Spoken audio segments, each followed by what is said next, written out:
कुख्यात underworld don Arun गवळी कायमचा तुरुंगातून बाहेर येणार आहे आणि त्याची मुदतपूर्व सुटका करण्याचे आदेश नागपूर खंडपीठाच्या वतीने देण्यात आलेत। मात्र लोकसभा निवडणुकीच्या तोंडावर अरुण गवळीची सुटका होत असल्यामुळे मोठ्या चर्चांना उधाण आले। बघूयात।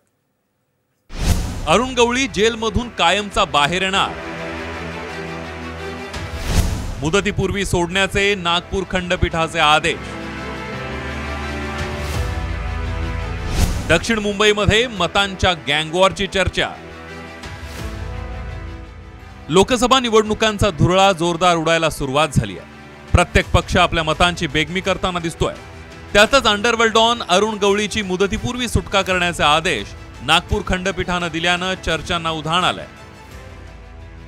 2006च्या शासन निर्णयाच्या आधारे अरुण गवळीच्या सुटकेची मागणी कोर्टात करण्यात आली होती।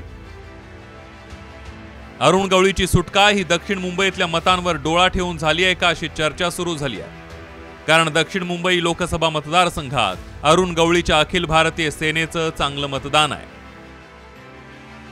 तर स्टेट गव्हर्नमेंटने असं आर्ग्युमेंट केलं की एटसेट्रा यूज केल्यामुळे इव्हन MCOC एक कन्व्हिक्टही आहे, यालाही ती बेनिफिट देता येणार नाही, ते सुद्धा कोर्टाने खारिज केलं।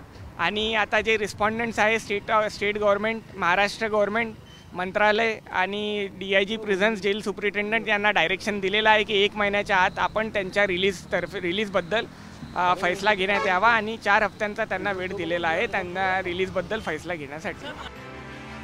दक्षिण मुंबई मतदारसंघातील भायखळा मतदारसंघात गवळीला मानणारा मोठा वर्ग आहे। 2004 मध्ये स्वतः अरुण गवळी त्यावेळच्या चिंचपोकळी विधानसभा मतदारसंघातून आमदार होता।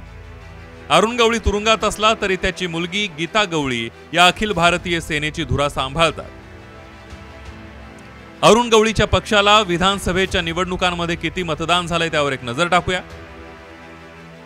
2019 मध्ये भायखळा मतदारसंघात गीता गवळी यांना 10,493 मतं, 2014 मध्ये भायखळा मतदारसंघात गीता गवळी यांना 20,895 मतं, तर 2009 मध्ये भायखळा मतदारसंघात अरुण गवळीला 25,703 मतं पडली होती आणि 2004 मध्ये तत्कालीन चिंचपोकळी मतदारसंघामध्ये अरुण गवळी 31,964 मतं घेत विजयी झाला होता। एकंदरीतच अरुण गवळीच्या अखिल भारतीय सेनेची ताकद दक्षिण मुंबईमध्ये असल्याचं पाहायला मिळत आहे। गवळी जेलमध्ये असल्यामुळे ती काही प्रमाणामध्ये कमी झाली होती, मात्र लोकसभेच्या तोंडावर गवळी बाहेर येत असल्यामुळे त्याचा मोठा परिणाम निवडणुकीवर होणार आहे। आता गवळी कुणाला पाठिंबा जाहीर करतो हे पाहणं तितकंच महत्त्वाचं आहे। ब्युरो रिपोर्ट, साम TV न्यूज।